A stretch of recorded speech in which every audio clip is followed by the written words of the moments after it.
हरिः ॐ श्री गुरुभ्यो नमः। हरिः ॐ आप्यायन्तु ममाङ्गानि वाक्प्राणश्चक्षुश्रोत्रमथो बलमिन्द्रियाणि च सर्वाणि सर्वं ब्रह्मोपनिषदम् माहं ब्रह्म निराकुर्याम् मा ब्रह्म निराकरोत् अनिराकरणमस्त्वनिराकरणं मे अस्तु तदात्मनि निरतेय उपनिषत्सु धर्मास्ते मयि सन्तु ॐ शान्ति शान्ति शान्तिः। ॐ सहनाववतु सहनौ भुनस्तु सह वीर्यं करवावहै तेजस्विनावधीतमस्तु मा विद्विषावहै। ॐ शान्ति शान्ति शान्तिः। सदाशिवसमारम्भां शङ्कराचार्यमध्यमाम् अस्मदाचार्यपर्यन्तां वन्दे गुरुपरम्परां। श्रुतिस्मृतिपुराणानाम् आलयं करुणालयं नमामि भगवत्पादं शङ्करं लोकशङ्करं शङ्करं शङ्कराचार्यं केशवं बादरायणं सूत्रभाष्यकृतौ वन्दे भगवन्तौ पुनः पुनः। ईश्वरो गुरुरात्मेति मूर्तिभेदविभागिने व्योम दक्षिणामूर्तये नमः। निधये सर्वविद्यानां विशदे भवरोगिणां गुरवे सर्वलोकानां दक्षिणामूर्तये नमः। ॐ नमः प्रणवासाय शुद्धज्ञानैकमूर्तये निर्मलाय प्रशान्ताय दक्षिणामूर्तये नमः। त ऐक्षन्ते इति मिथ्याप्रत्ययत्वात् हेयत्व ख्यापनार्थम् आम्नायः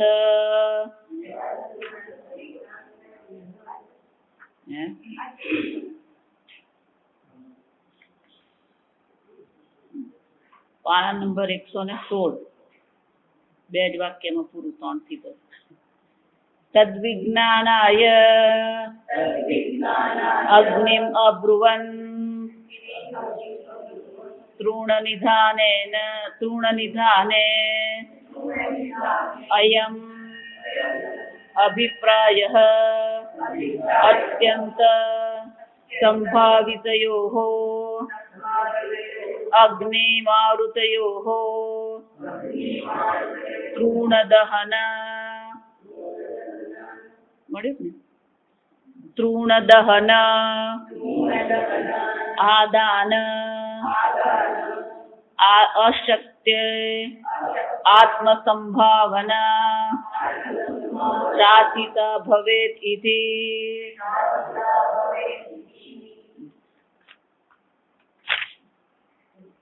ત્રીજા મંત્રથી 10મા મંત્ર સુધી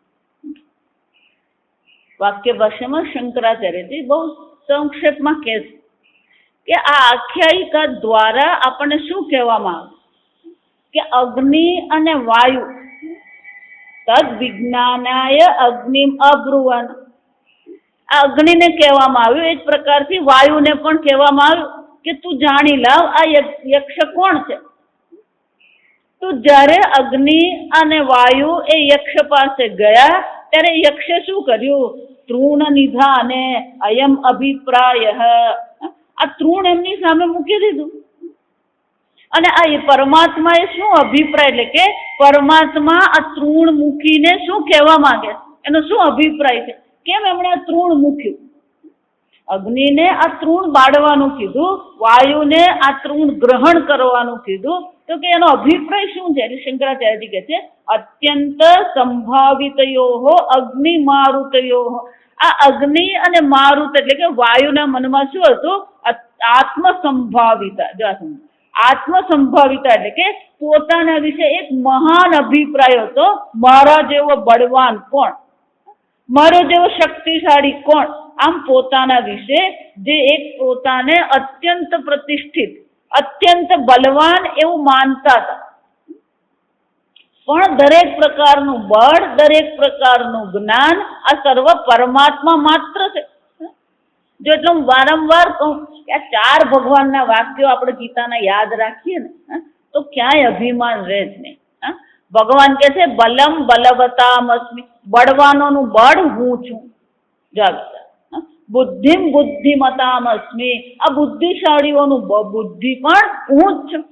તેજસ તેજસ્વીનામહમ, તેજસ્વીઓનું તેજ હું છું. તપસ તપસ્વીનામ, આ તપસ્વીઓનું તપ પણ હું જ છું.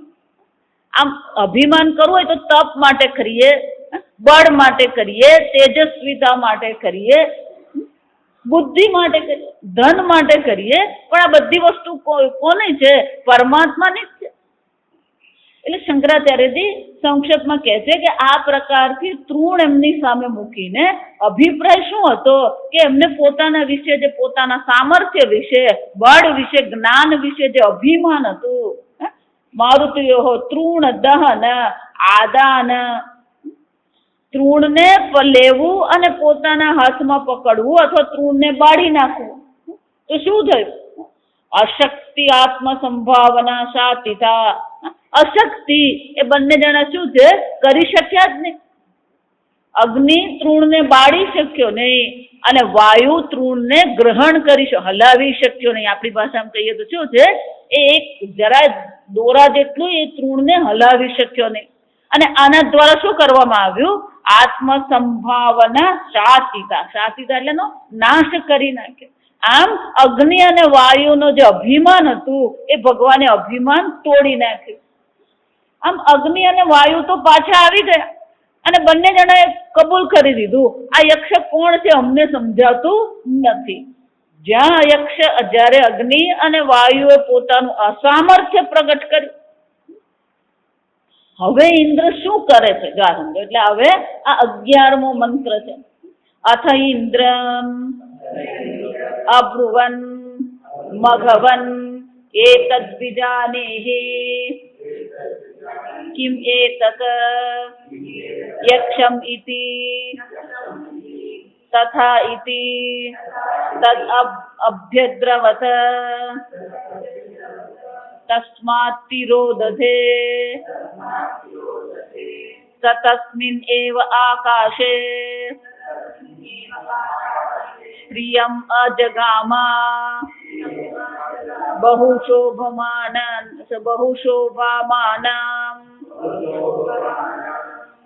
ઉમા હૈમવતીમ દાગું હોવાચ કિમ એતદ્યક્ષમિતિ. ભાષ્ય. અથ ઇન્દ્રમ અબ્રુવન મઘવન એતદ્વિજાનેહિ ઇત્યાદિ પૂર્વવત ઇન્દ્રઃ પરમેશ્વરઃ મઘવા બલવત્વાદ તથા ઇતિ તદ અભ્યદ્રવત તસ્માદ ઇન્દ્ર ઇન્દ્રાત આત્મસમીપમ ગતાત તદ્બ્રહ્મ તિરોદધે तिरोभूतम् इन्द्रस्य इन्द्रत्व अभिमानः अतितरां निराकर्तव्यः इति अतः संवादमात्रमपि न आदाद ब्रह्मेन्द्राय 12 इंद्र आदित्यः वज्रभृत वा आविरोधात् इंद्र उपसर्पणे ब्रह्मतिरोदध इति अत्र अयम् अभिप्रायः।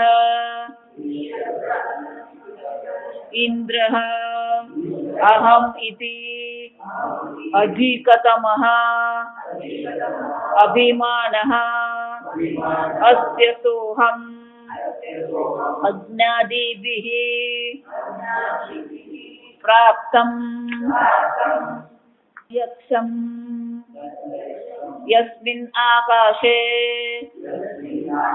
आकाशप्रदेशे आत्मानं दर्शयित्वा तिरोभूतम् इन्द्रश्च ब्रह्मणः तिरोधानकाले यस्मिन् आकाशे आसीत् स इन्द्रः तस्मिन् एव आकाशे तस्थौ किं तद्यक्षमिति ध्यायन् न निवृते यज्ञादिवत् तस्य इन्द्रस्य यक्षे भक्तिं बुद्ध्वा विद्या उमारूपिणी प्रादुर्भूत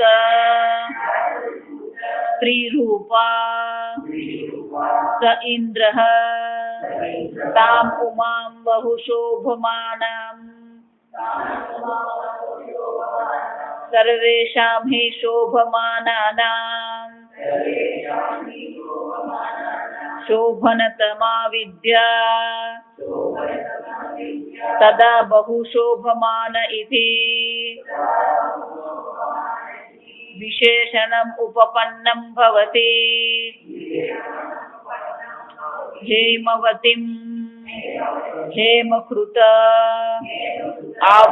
आभरणवतीम् इव बहुशोभमानाम् इत्यर्थः।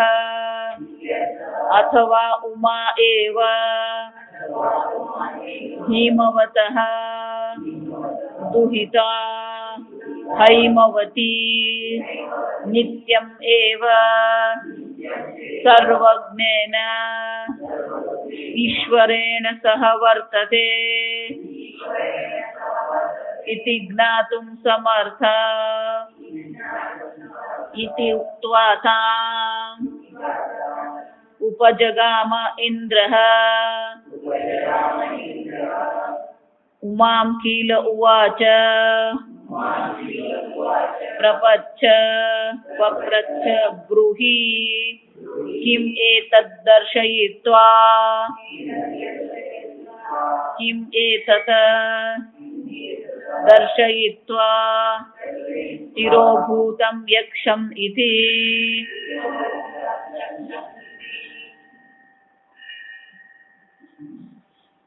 અગ્નિ અને વાયુ પાછા આવ્યા અથવા ત્યાર પછી ઇન્દ્રમ અબ્રુવન મઘવન એતદ વિજાનીહિ. જ્યારે અગ્નિ વાયુ પાછા આવ્યા ત્યારે અન્ય સર્વ દેવતાઓએ ઇન્દ્રને જ વિનંતી કરી કે હે ઇન્દ્ર, હે મઘવન, તમે જ જાણી લાવો આ યક્ષ કોણ છે. किम एतद् यक्षमिति तथा इति तद अब्रवत. અને જ્યારે ઇન્દ્રને કહેવામાં આવ્યું ત્યારે ઇન્દ્ર સ્વયં શું થયો, ત્યાં પહોંચી ગયો. તસ્માત તિરોદધે. ઇન્દ્ર ત્યાં હજી પહોંચ્યો અને એ પોતે કંઈક બોલે એ પહેલા તો શું થઈ ગયું? યક્ષ શું થઈ ગયો? તિરોદધ, અદૃશ્ય થઈ ગયો. એટલે ભાષ્યકાર સમજાવે છે મઘવન શબ્દ આપણને. ઇન્દ્ર પરમેશ્વર, મઘવા બલવત્વાત. આ ઇન્દ્રને શું કહેવામાં આવે? મઘવા કહેવામાં આવે. કેમ? બળવાન છે. સંપૂર્ણ સ્વર્ગનો એ કોણ છે? રાજા છે. અને એટલે સ્વર્ગના રાજા તરીકે એ પરમેશ્વર છે. અને પરમેશ્વર જ છે એમ નહીં, બલવાન પણ છે. તથા ઇતિ તદ અભ્યદ્રવત તસ્માત ઇન્દ્ર આત્મ સમીપમ ગતા. ઇન્દ્ર જ્યારે યક્ષની સમીપ ગયો તદ બ્રહ્મ તિરોદધે તિરોભૂત. બ્રહ્મ જે પરમાત્મા છે એ ઇન્દ્ર સામે ઉભા રહ્યા પણ નહીં, એ અદ્રશ્ય થઈ ગયા. કેમ? ઇન્દ્રસ્ય ઇન્દ્રત્વ અભિમાન. આ ઇન્દ્રને તો શું છે? હું તો સ્વર્ગનો રાજા ઇન્દ્ર છું, આવું અભિમાન છે. અતિતરામ, અતિતરામ એટલે શું છે? સૌથી વધારે અભિમાન કોનું છે? સૌથી મોટું અભિમાન આ ઇન્દ્રનું છે. જા સમજવાનું, યથા રાજા તથા પ્રજા જેવું જ છે. ઇન્દ્ર આટલો બધો અભિમાની હોય તો પછી અન્ય દેવતાઓને પણ શું રહેવાનું? એ અભિમાન રહેવાનું. આ સમજો. અને ઇન્દ્રનું અભિમાન કેવું હતું? અતિતરામ. જા સમજો, સૌથી વધારે અભિમાન તો ઇન્દ્રનું હતું. તો પરમાત્મા શું વિચાર કર્યો કે સૌથી વધારે જો અભિમાન ઇન્દ્રનું છે, નિરાકર્તવ્ય. આ ઇન્દ્રના અભિમાનનું શું કરવું પડે? નિરાકરણ કરવું જ પડે, નાશ કરવો જ પડે. અતઃ સંવાદ માત્રમપી ન અદદાદ બ્રહ્મ. પરમાત્માએ તો એની સાથે કોઈ સંવાદ પણ નહીં કર્યો. જો અગ્નિ અને વાયુ સાથે તો સંવાદે થયો, પણ ઇન્દ્રનો અભિમાન તોડવા માટે ભગવાને એની સાથે શું છે? કોઈ પણ પ્રકારનો સંવાદ પણ નહીં કર્યો. અને જ્યારે ઇન્દ્ર સાથે સંવાદ ન કરવામાં આવ્યો, ભગવાન તિરોધાન થઈ ગયા. જો આ સમજ. તો પછી શું થયું? એટલે 12મા મંત્રમાં કે છે ઇન્દ્ર આદિત્ય વજ્રભૃદ્વા. આ ઇન્દ્ર કોણ છે? દેવરાટ, દેવતાઓના રાજા છે. વજ્રભૃત. આ ઇન્દ્ર શું? ઇન્દ્રનું આયુધ શું છે? તો કે વજ્ર ધારણ કરનાર છે. અને આ વજ્ર એટલે પેલી પુરાણની કથા બધી ખબર હોવી. અસુરોને જયારે સંહાર થઈ શકતો નતો ત્યારે ઇન્દ્રએ તપશ્ચર્યા કરી અને એને કહેવામાં આવ્યું કે દધીચી ઋષિના અસ્થિમાંથી જો તમે આયુધ બનાવશો તો એ આયુધથી જ આ રાક્ષસને તમે મારી શકશો. બધા દેવતાઓએ તપશ્ચર્યા કરી, દધીચી ઋષિ પાસે ગયા. દધીચી ઋષિ પાસે જઈને એમણે કીધું કે અમે તમારી પાસે એક વિચિત્ર માંગણી લઈને આવ્યા છે. અમને ખબર છે યોગ્ય નથી, પણ આ અધર્મનો પાલન કરનારા રાક્ષસોનો નાશ કરવાની આવશ્યકતા છે. અને આપના હાડકામાંથી, જો આ સમજો, દધીચી ઋષિને એમનું તપશ્ચર્યા એવી હતી કે એમના હાડકા કેવા હતા? વજ્ર સમાન. અને એમના હાડકામાંથી આ આયુધ બનાવવામાં આવ્યું અને વજ્રને ધારણ કરનાર આ ઇન્દ્ર છે. એટલું જ ને, આદિત્ય. આદિત્ય એટલે કે આ ઇન્દ્ર એટલે કોણ છે? સર્વને પ્રકાશિત કરનાર, સર્વનું પાલન શાસન કરનાર છે. પણ આ ઇન્દ્ર પણ કેવો હતો? ઇન્દ્ર અવિરોધાત, કોઈ પ્રકારનો વિરોધ. જા સમજો, શંકરાચાર્ય કહે છે ઇન્દ્રનો અર્થ આદિત્ય કરો કે વજ્રભૃત કરો, એ બેમાં કોઈ વિરોધ નથી. કારણ કે બંને કોણ છે? શાસન કરનાર, રક્ષણ કરનાર છે. ઇન્દ્ર ઉપસર્પણે બ્રહ્મ તિરોદધ ઇતિ અત્ર અયમ અભિપ્રાય. શંકરાચાર્યજી કહે છે આ 11મા મંત્રનું વાક્ય ભાષ્ય છે. કે ઇન્દ્ર જયારે તિરોધાન, બ્રહ્મ જયારે તિરોધાન થઈ ગયા તો એની પાછળનો અભિપ્રાય શું છે? ઇન્દ્રઃ અહમિતિ અધિકતમઃ અભિમાનઃ અસ્ય સહ અહમ અગ્નિયાદિભિઃ પ્રાપ્તમ. જો વિચાર, હું તો કોણ છું? આ ઇન્દ્ર કે છે કે હું તો આ બધા કરતા પણ મહાન છું, આ બધા કરતા પણ વધારે કોણ છે? પ્રાપ્તમ વાક સંભાષણ માત્રમ અપી અનેન ન પ્રાપ્ત. અગ્નિ આદિને તો વાક સંભાષણ એટલે વાત કરવાનો મોકો મળ્યો, તક મળી. ઇન્દ્રને તો એ તક પણ નહીં મળી.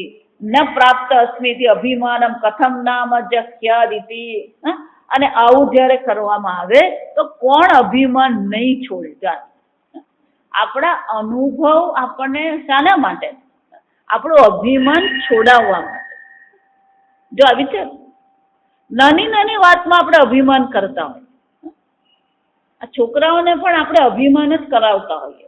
આ સમજો, આજકાલ બાળકોને જે સંસ્કાર આપવામાં આવે છે એ શાના સંસ્કાર આપવામાં? મારો છોકરો તો બહુ હોશિયાર.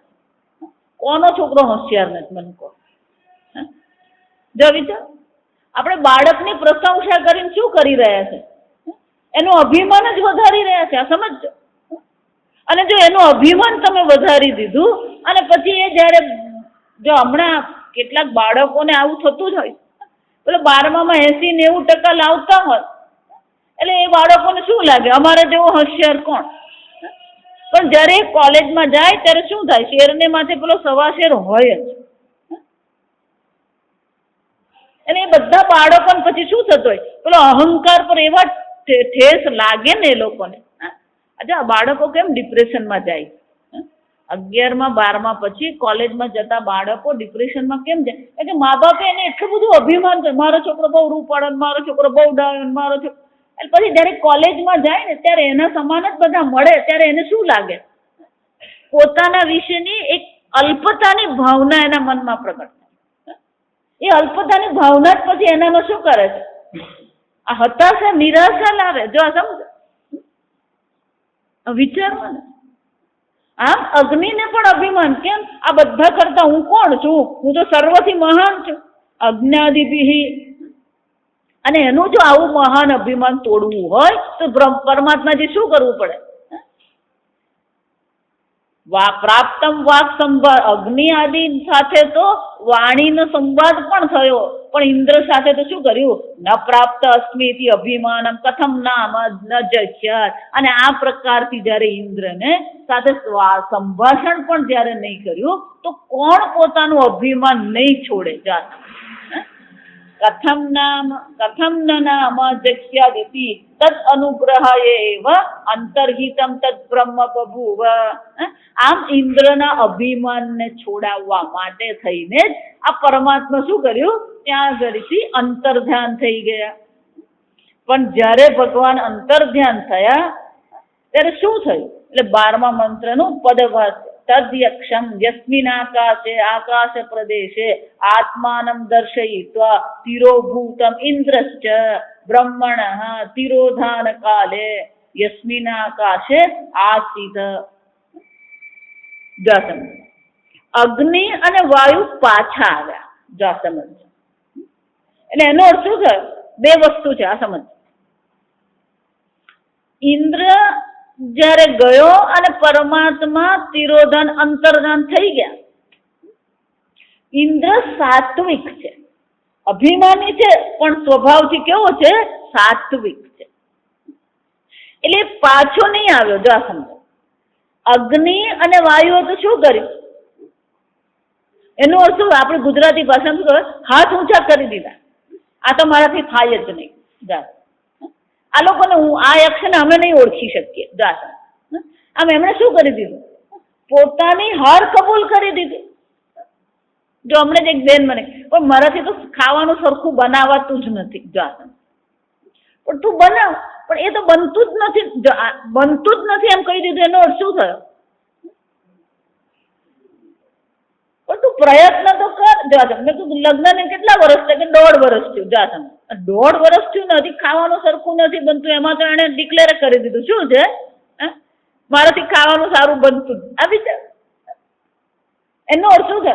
કોઈ પ્રયત્ન કરવા તૈયાર જ નથી. જો સમજો, સર્વ પ્રયત્ન માટે એમણે શું કર્યું? જો આ બ્રહ્મ વિદ્યામાં વેદાંતમાં એવું જ છે. આ વેદાંત તો બહુ અઘરું, એ અમારથી થાય જ. જો પહેલો જ નન્નો ભણી લે, આપણી ભાષામાં શું કહેવાય?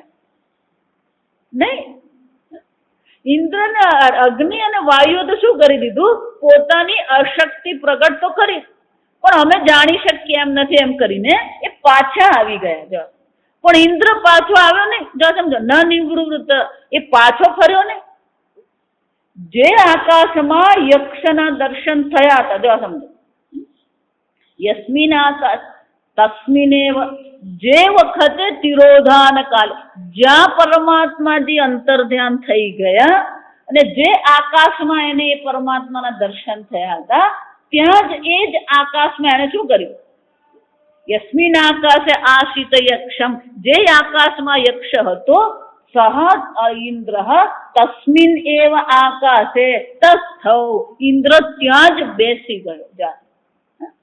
છોડ્યું નહીં એને. ભગવાન અંતર ધ્યાન થઈ ગયા, એને ખબર પડી ગઈ કે આ યક્ષ સ્વરૂપ છે, કોઈ વિશેષ શક્તિ છે, એમાંથી પાછા ફરવાથી કઈ થવાનું નથી. તસ્થૌ, ત્યાં બેસી ગયો. કિમ તદ યક્ષમિતિ ધ્યાયન ન વવૃત ન વવૃતે અગ્ન્યાદિવત, અગ્નિ આદિની સમાન એ પાછો નહીં આવ્યો, પણ ત્યાં જ ધ્યાન કરવામાં. એ જે યક્ષના દર્શન થયા હતા, એ યક્ષનું જેને શું કરવા માંડ્યું? ધ્યાન કરવા માંડ્યું. જો આપણે પણ આ જ કરવાનું. તત્ચિંતનમ તત્કથનમ અન્યોન્ય તત્પ્રબોધન. ધ્યાન કરીએ, આપણે પૂજા કરીએ, પાઠ કરીએ, છોડી નથી દેવાનું. ના ના, આ ભગવાનને તો પ્રાપ્ત કરવું બહુ અઘરું છે, એટલે શું કરવાનું? જલેબી ફાફડા ખાવાના. આ સમજો, વિચારવાનું. અહીંયા વલસાડમાં જ એક ભાઈ હતા, પહેલા આવતા હતા પ્રવચન, બંધ થઈ ગયું. સવારે પ્રવચનમાં આવતા, આ ઉપનિષદ સાંભળ્યું, થોડો વખત આવ્યા, 4-5 વર્ષ. એક દિવસ બને કે આ ઉપનિષદનું જ્ઞાન મેળવ્યું તો તમારે જેમ બાવત બનવું પડે, બનવામાં હું વાંધો? આવતા જ બંધ થઈ ગયા. મને કહે તો બાવા બની જવું પડે, એટલે જો વિચારી જો, મેં ક્યારેય કીધું તમારે સંન્યાસ ગ્રહણ કરવો પડે?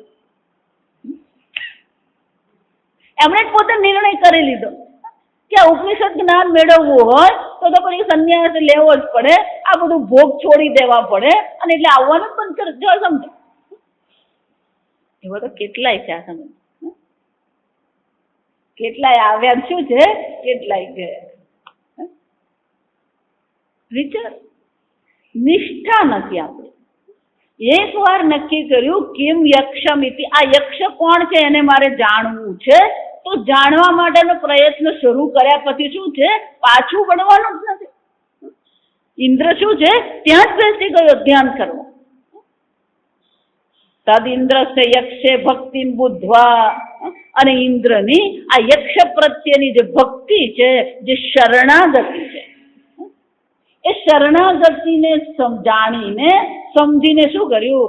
વિદ્યા ઉમારૂપિણી પ્રાદુર્ભૂત.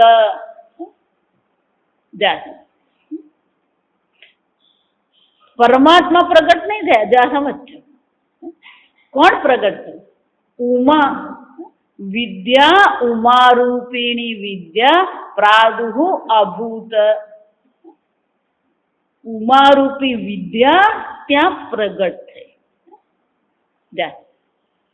પહેલા પરમાત્મા પ્રગટ થયા, એ પરમાત્માનો અવતાર થયો, પરમાત્મા અંતર ધ્યાન થઈ ગયા. હવે બ્રહ્મ વિદ્યા સ્વયં ઉમા રૂપે પ્રગટ થઈ ગયા. એટલે ભગવાન કોણ, માયા કોણ, પુરુષ કોણ, પ્રકૃતિ કો આપણે બે કહીએ છીએ, બે છે જ નહીં. આ વાગર્થવ ઇતિ સંપૃક્તવ, વાગર્થવ પ્રતિપત્ત. વાણી એટલે કે શબ્દ અને શબ્દનો અર્થ જેમ એક જ છે, એ જ રીતે શું છે, પુરુષ અને પ્રકૃતિ, માયા અને મહેશ્વર કેવા છે, એક જ છે. પણ પરમાત્મા પ્રગટ નહીં થયા. કોણ પ્રગટ થયું? ઉમારૂપિણી વિદ્યા ત્યાં પ્રગટ થઈ. સ્ત્રી રૂપા સહ ઇન્દ્ર તામ ઉમામ, આ ઇન્દ્રએ એ ઉમાને જોયા. જ્યારે ઇન્દ્રએ ઉમાને જોઈ, સ્ત્રી રૂપને જોઈ, અને ઉમા કેવા હતા? બહુ શોભમાના, અત્યંત સુંદર રૂપ એમનું હતું. સર્વેશામ હિ શોભમાનાનામ શોભનતમા વિદ્યા, સૌથી વધારે સુંદર, સર્વમાં સૌથી વધારે સુંદર એ ઉમા હતા. વિશેષણમ ઉપપન્નમ ભવતી. શંકરાચાર્યજી કહે છે ફક્ત તમે ભૌતિક રૂપની ચર્ચા નહીં કરો, જ્યાં સમજ. બહુ સરસ છે. ઉપપન્નમ એટલે તર્કબદ્ધ છે. આ ઉમા સૌંદર્યવાન છે, સૌંદર્યવતી છે એવું કહેવામાં આવ્યું તો કેમ? શોભનતમા વિદ્યા, આ બ્રહ્મ વિદ્યા કેવી છે? સર્વ વિદ્યાઓમાં શ્રેષ્ઠ કઈ છે? આ બ્રહ્મ વિદ્યા છે. અધ્યાત્મ વિદ્યા વિદ્યાના, ગીતામાં પણ ભગવાન શું કે? સર્વ વિદ્યાઓમાં હું તો કોણ છું? અધ્યાત્મ વિદ્યા, બ્રહ્મ વિદ્યા હું છું. જો વિચાર, વિદ્યા, આ બ્રહ્મ વિદ્યા જ શ્રેષ્ઠ છે. રાજ વિદ્યા રાજગુહ્ય, આ બ્રહ્મ જ્ઞાન કેવું છે? રાજ વિદ્યા. રાજ એટલે રાજાની વિદ્યા એમ નહીં. જો સમજો, રામપુત્ર એમ કહીએ તેનો શું થાય? રામસ્ય પુત્ર રામપુત્ર, રામનો પુત્ર. તો રાજ વિદ્યા એટલે શું છે? રાજ્ઞ વિદ્યા એમ નહીં. જો થોડું ઘણું સંસ્કૃત જાણે એટલે પછી પેલા એમ થાય એક મને બધું જ આવડે. બ્રહ્મ વિદ્યા કોણ છે? રાજાઓની વિદ્યા. રાજાઓની વિદ્યા, રાજાઓની વિદ્યા નથી. જો વિદ્યાના રાજા, સર્વ વિદ્યાઓમાં કોણ છે? રાજા, શ્રેષ્ઠ. રાજા એટલે શ્રેષ્ઠ છે. રાજ વિદ્યા એટલે સર્વ વિદ્યાઓમાં જે શ્રેષ્ઠ છે એને રાજ વિદ્યા કહેવાય. પણ એ કેવી છે? રાજગુહ્યમ. અહીંયા પણ એવો જ અર્થ કરવાનો. સર્વ જે રહસ્યમય વસ્તુઓ છે, ગૂઢ વસ્તુઓ છે, સર્વ ગૂઢ વસ્તુઓમાં સૌથી ગૂઢ કોણ છે? આ બ્રહ્મ વિદ્યા છે. કેમ? દૂરાત સુદૂરમ તદંતિકે છે. જે જાણતો નથી એના માટે શું છે? દૂરથી પણ દૂર, સૌથી દૂર છે. અને જે જાણે છે એના માટે શું છે? આત્મ સ્વરૂપ છે. સૌથી નજીક એવું કહેવાનું નહીં. જો સમજો, આત્મ સ્વરૂપ છે. એટલે શંકરાચાર્યજી કહે છે શોભમાના નામ શોભમ ન તમા વિદ્યા તદા શોભમાના ઇતિ વિશેષણમ ઉપપન્નમ ભવતી. આ ઉમા કોણ છે? સર્વ વિદ્યાઓમાં શ્રેષ્ઠ વિદ્યા છે, અને એટલા માટે શોભમાન છે. એટલું જ નહીં, હૈમવતીમ. બીજું આ બધા શબ્દો ક્યાં આગળ છે? પેલા મંત્ર માટે આગળ મેં કીધું ને કાલે, એ મંત્રના શબ્દ કયા છે અને શંકરાચાર્યજીના ભાષ્યના શબ્દ કયા છે ને ધ્યાનમાં રાખવા. તસ્મિન આકાશે સ્ત્રિયમ અજગામાં બહુ શોભમાના ઉમા હૈમવતીમ. જે આકાશમાં યક્ષ હતા એ જ આકાશમાં ઇન્દ્રએ ધ્યાન કર્યું, અને એ જ આકાશમાં શું થયું? આ સ્ત્રી સ્વરૂપે, ઉમા સ્વરૂપે વિદ્યા પ્રગટ છે. તો ત્યાં વિશેષણ કયું છે? હૈમવતી. એટલે શંકરાચાર્યજી આ હૈમવતી શબ્દ સમજાવે. હેમકૃત આભરણવતીમ ઇવ બહુ શોભમાનામ ઇત્યર્થઃ. હેમ એટલે કે હેમ એટલે આપણે સોનું. સોનાના અનેક આભરણોથી યુક્ત, આભરણ એટલે અલંકાર, અનેક આભૂષણોથી યુક્ત છે, અને એટલા માટે એને શું કહેવામાં આવી? હૈમવતી કહેવામાં આવી. અથવા તો આ સંસ્કૃત ભાષા બહુ બધા, હેમમાંથી પણ હૈમવતી બને. સોનાના ઘરેણાથી શોભામાન થતી એ ઉમા જે છે એને હૈમવતી કહેવાય. અથવા તો ઉમા એવ હિમવત દુહિતા હૈમવતી. હિમવત, હિમાલયની પુત્રી કોણ છે? આ ઉમા છે. તો હિમાલયની દુહિતા એટલે પુત્રી. તો હિમાલયની એ પુત્રી છે. હિમાલય એટલે હિમવત. હિમવતની પુત્રી છે એટલે એનું નામ શું પડી ગયું? હૈમવતી. જેમ દ્રુપદની પુત્રી શું કહેવાય? દ્રૌપદી. જા પેલો ઉનો અવ થાય અને ઈનો અય થઈ જાય એટલે હિમવતનો શું થઈ ગયું? હૈમવતી. એટલે શંકરાચાર્યજી કહે છે આમ આ ઉમા છે, બહુ શોભમાના છે, હૈમવતી છે, પણ એનું સ્વરૂપ શું છે? એ કોણ છે? એ શંકરાચાર્યજી કહે છે નિત્યમેવ સર્વજ્ઞેન ઈશ્વરેણ સહ વર્તતે. મેં આગળ કીધું એમ એ ક્યારેય પરમાત્માથી ભિન્ન નથી. હંમેશા શું છે? નિત્ય સર્વજ્ઞેન ઈશ્વરેણ સહ વર્તતે. હંમેશા એ કોની સાથે છે? આ સર્વજ્ઞ ઈશ્વરની સાથે જ એ રહેનારી છે. Kim જ્ઞાતુમ સમર્થા કૃત્વા swarm. અને જો આવું હોય તો એ શું છે? સદા સર્વદા સર્વજ્ઞ ઈશ્વર સાથે જો એ રહેતી હોય તો પછી એ તો બધું જ જાણતી હોય. જો ઉમા જો સર્વજ્ઞ ઈશ્વર સાથે છે તો પછી એ શું ન જાણી શકે અથવા તો શું ન જાણવા સમર્થ? જ્ઞાતુ સમર્થા ઇતિ કૃત્વા. અને એટલા માટે આ ઉમા તો સર્વને જાણવા માટે સમર્થ છે એમ સમજીને ઇન્દ્રએ શું કર્યું? ઉપજગામાં. ઇન્દ્ર એ ઉમા પાસે ગયો, પ્રણામ કર્યા, નમસ્કાર કર્યા. તામ ઉમામ કિલ ઉવાચ પપ્રચ્છ. ઇન્દ્ર એ ઉમા પાસે ગયો અને ઇન્દ્રએ ઉમાને પ્રશ્ન પૂછ્યો. બ્રુહુ કિમે તદ્દર્શયિત્વા તિરોભૂતમ યક્ષમિતિ. દર્શન આપીને તિરોભૂત થયેલા આ યક્ષ કોણ છે? તમને અવશ્ય ખબર હશે, તમે મને જણાવો કે એ યક્ષ કોણ હતા. જા આમ ઇન્દ્રએ પોતે શરણાગતિ સ્વીકારી અને યક્ષના સ્વરૂપને પ્રગટ કરવા માટે વિનંતી કરી. આ ખંડ ત્રીજો. આ વાક્ય ભાષ્ય બાકી છે. વાક્ય ભાષ્ય થોડુંક જ છે, વધારે છે. આગલા 118 પાના કર્યા. શાંત અભિમાન ઇન્દ્ર અત્યર્થમ બ્રહ્મ વિજિજ્ઞાસુ. આ ઇન્દ્ર કેવો થઈ ગયો? એનું અભિમાન શાંત થઈ ગયું. બહુ સુંદર છે આ સંબંધ જોજો. ઇન્દ્રનો અભિમાન શાંત થઈ ગયું. અભિમાન શાંત થયું એટલું જ નહીં, જ્યાં એનું અભિમાન શાંત થયું તો એ કોણ બની ગયો? અત્યર્થમ બ્રહ્મ વિજિજ્ઞાસુ. એને આ બ્રહ્મ જે યક્ષ સ્વરૂપે જે બ્રહ્મ ત્યાં પ્રગટ થયું હતું એ બ્રહ્મને જાણવાની એને ઈચ્છા થઈ.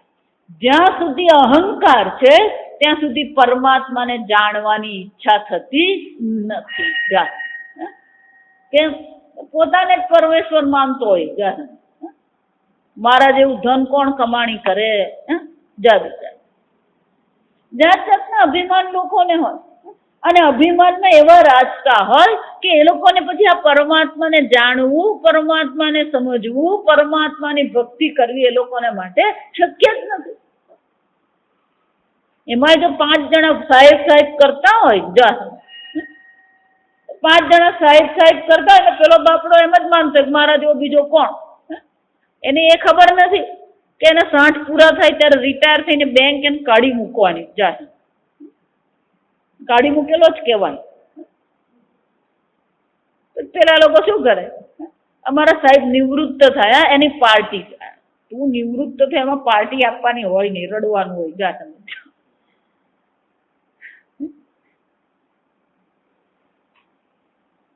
જ્યાં નિવૃત્ત થાય ને પછી સાહેબ શબ્દ પણ શું થઈ જાય? એને એની ડિક્શનરીમાંથી કાઢવો પડે, પણ એ કાઢતા અઘરું પડે. આ પ્રોફેસર શિક્ષકોને એ જ હાલત થાય. 30-35 વર્ષ સુધી પ્રોફેસર તરીકે ભણાવતા હોઈએ એટલે બધા પેલા મેડમ ને સર કરતા હોય, પછી રિટાયર થાય પછી ઘરમાં કોઈ બાપ પૂછવા વાળું નહીં હોય.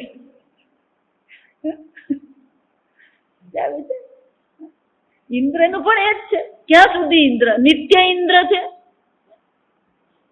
ક્ષીણે પુણ્ય મર્ત્ય લોકમ વિશંતિ. ઇન્દ્ર પણ કેટલો વખત રહેવાનો? કાયમના માટે ઇન્દ્ર છે. પુણ્ય પૂરું થયું તો ઇન્દ્ર પદ પણ શું થવાનું? જવાનું જ છે. કોઈ કાયમી નથી. જો વિચાર, આ બધી વસ્તુ છે ને આપણી બુદ્ધિ પર શું કરે? ખરેખર ધક્કો મારે આ સમજ. કેમ કે પેલો સાહેબ તરીકે રહેતો હોય, હવે એક સામાન્ય વ્યક્તિ તરીકે રહેવાનું હોય. જો વિચાર, એ સાહેબ તરીકે રહેતા હોય અને પછી પેલો સામાન્ય વ્યક્તિ તરીકે રહેવાનું શરૂ થાય, ત્યારે પછી મનમાં શું આવે? કંઈક અભાવનો, અલ્પતાનો અનુભવ થાય. આમ ઇન્દ્ર છે, પણ યક્ષે એની સાથે વાત પણ નહીં કરી, એનું અભિમાન તૂટી ગયું. શાંત અભિમાન. હવે ઇન્દ્ર કોણ છે? એનું અભિમાન શાંત થઈ. અને જ્યાં એનું અભિમાન શાંત થયું, તત્કાળ એ પરમાત્માનું ધ્યાન કરવા લાગે. અને એના ધ્યાનના ફળરૂપ, ધ્યાન કરવા લાગ્યું તો આપણે તો એક જ વાક્ય બોલ્યા, સમજો. પણ ત્યાં એક વાક્ય નહીં હોય, સમજ. કેટલા વર્ષ ધ્યાન એને કર્યું હશે, ત્યારે પરમાત્મા પ્રસન્ન થઈને આ ઉમા સ્વરૂપે પરમાત્મા ત્યાં પ્રગટ થયા.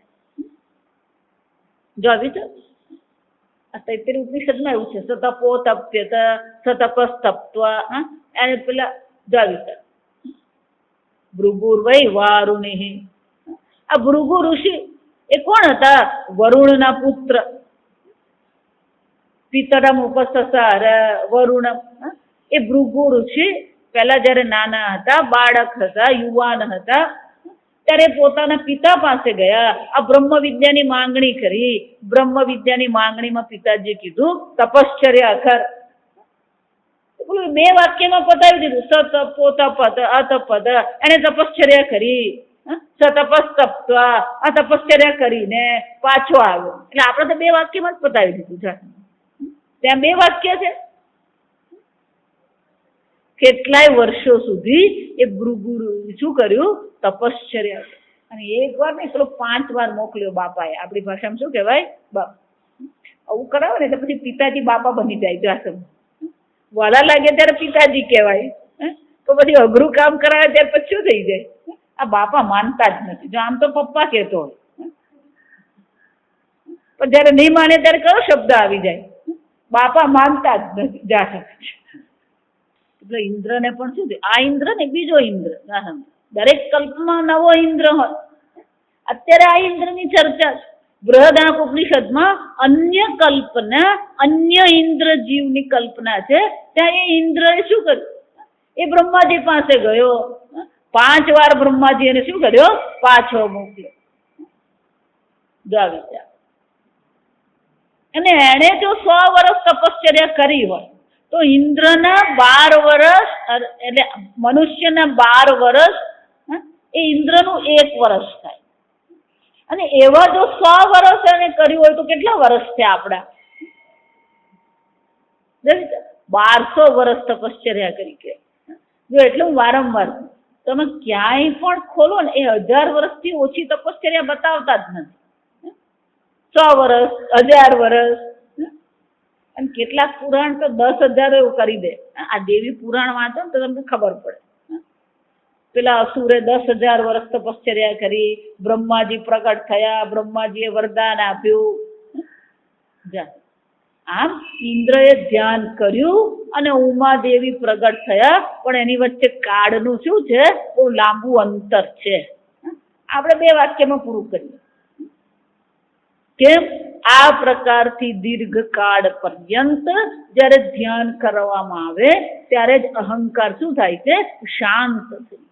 અને એકવાર જ્યાં એનો અહંકાર શાંત થયો, બ્રહ્મ જિજ્ઞાસુ અસ્મિનાકાશે બ્રહ્મણઃ પ્રાદુર્ભાવ આસિત તિરોધાનમ ચ તસ્મિનેવ. જે આકાશમાં યક્ષ ઉત્પન્ન થયા હતા, પ્રગટ થયા હતા, અને જે આકાશમાં બ્રહ્મ પરમાત્મા શું થયું? તિરોધાન થયા હતા. એ જ આકાશમાં ત્યાં જ સ્ત્રીમ અજગા ઉપજ અજગામાં, ત્યાં જ અતિ સુંદર વિદ્યા સ્વરૂપ આ ઉમા, સ્ત્રી સ્વરૂપ ઉમા શું થયા? પ્રગટ થયા. અભિપ્રાય ઉદ્બોધ હેતુત્વાદ. રૂપ પત્ની ઉમા હેમવતી સા. આમ બ્રહ્મ જે છે એ કેવા છે? અભિપ્રાય ઉદ્બોધ હેતુત્વાત. અભિપ્રાયનો અર્થ શું થાય? કે આ પ્રકારથી પરમાત્માનો અભિપ્રાય શું હતો? કે આ યક્ષને જાણવાની એને ઈચ્છા છે, જિજ્ઞાસા થઈ છે, તો પરમાત્માના સ્વરૂપને જાણવાની જો એને જિજ્ઞાસા છે તો પછી ત્યાં કોની જરૂર છે? આ વિદ્યાની જરૂર છે. જાણવાની ઈચ્છા છે તો પછી શાની જરૂર છે? જ્ઞાનની જ જરૂર છે. અને એટલા માટે ત્યાં શું થયું? હેમની હિમાલય પુત્રી. જો શંકરાચાર્યથી હૈમવતી સા શોભમાના વિદ્યા એવ વિરૂપઃ અપી વિદ્યાવાન બહુ શોભતે. શંકરાચાર્ય બહુ સરસ. આ શંકરાચાર્યની કેટલાક વાક્ય બહુ મજાના હતા કે આ પરમાત્મા જ વિદ્યા સ્વરૂપે ત્યાં પ્રગટ થયા. કે શોભમાના કેમ કીધું? આ બ્રહ્મ વિદ્યા તો માથાકૂટ છે, એને વળી શોભમાના કહેવાય. એ શંકરાચાર્ય કહે છે વિરૂપઃ અપી વિદ્યાવાન બહુ શોભતે. ધારો કે કોઈ વ્યક્તિ છે વિરૂપ, એનું બહુ રૂપ, સુંદર રૂપ નથી એનું, પણ જો વિદ્વાન હોય તો પછી શું છે? એનો અર્થ શું થયો? ખરું રૂપ તો કયું છે? બહારનું રૂપ છે. શંકરાચાર્ય શું કહે છે? ગમે એવો જો અષ્ટાવક્ર, એટલા માટે યાદ રાખવાનું, અષ્ટાવક્ર હતા, 8 અંગ એમના વાંકા હતા, પણ એમની વિદ્વત્તા બ્રહ્મ વિદ્યા જાણતા હતા. જનક રાજાના દરબારમાં પહોંચી ગયા રાજસભામાં, બધા ત્યાં ઘડી બધા હસતા હતા એમના પર. બધા વિદ્વાનો ત્યાં બેઠા હતા જનક રાજાના રાજસભામાં, અનેક વિદ્વાનો બેઠા હતા, બધા અંદર અંદર હસતા હતા. ત્યારે અષ્ટાવક્રએ જઈને જનક રાજાને શું કીધું? જનક રાજા નહીં, જનક જ. જો આ સમજ, એ જનક, મને તો એમ કે હું વિદ્વાનની સભામાં જઈ રહ્યો છું, પણ હું તો ચમારની સભામાં આવીને ઉભો રહી ગયો. કેમ? કારણ કે દ્રષ્ટિ ક્યાં છે એની? વિચાર. આમ ખરેખર આપણું સૌંદર્ય કયું છે? આપણી વિદ્યા આપણું સૌંદર્ય છે. અને એટલા માટે હૈમવતીને સૌંદર્યવાન કીધી કે શાના માટે? એ બ્રહ્મ જ્ઞાન છે. જો સમજો, બ્રહ્મ વિદ્યા એની શોભા છે. બીજી બધી શોભા તો બહાર છે, પણ મુખ્ય શોભા એની કઈ છે? આ બ્રહ્મ વિદ્યા એની શોભા છે. અને એટલે શંકરાચાર્યજી કહે છે આ શોભામાના એમ જે કહેવામાં આવ્યું, એ શોભા ખરેખર ભૌતિક સૌંદર્ય, બાહ્ય સૌંદર્યની ચર્ચા અહીંયા શ્રુતિ માતા કરતી નથી. કારણ કે બાહ્ય સૌંદર્યની ચર્ચા શ્રુતિ માતાને કરવાની કોઈ આવશ્યકતા જ નથી. અને એટલે શંકરાચાર્ય શું કે છે? એ વિદ્યા છે, બ્રહ્મ વિદ્યા છે. અને જે રીતે વિદ્યાવાન હોય એ સર્વમાં કેવો છે? પ્રશંસનીય હોય છે. એ જ પ્રકારથી આ બ્રહ્મ વિદ્યા પણ શોભમાના છે એવું કહેવામાં આવ્યું. આમ આજે કોણ પ્રગટ થયું? બ્રહ્મ વિદ્યા સ્વયં પ્રગટ થયા. આ બ્રહ્મ વિદ્યા પ્રગટ થયા. હવે શું થયું એ ચતુર્થ ખંડમાં આપણે આવતીકાલે ઓમ અસતો માં સદ્ગમય તમસો માં જ્યોતિર્ગમય મૃત્યોર્મા અમૃતંગમય. ઓમ પૂર્ણમદ પૂર્ણમિદં પૂર્ણાત પૂર્ણમુદચ્યતે પૂર્ણસ્ય પૂર્ણમાદાય પૂર્ણમેવાવશિષ્યતે. ઓમ શાંતિ શાંતિ શાંતિ. હરિ ઓમ શ્રી ગુરુભ્યો નમઃ. હરિ ઓમ.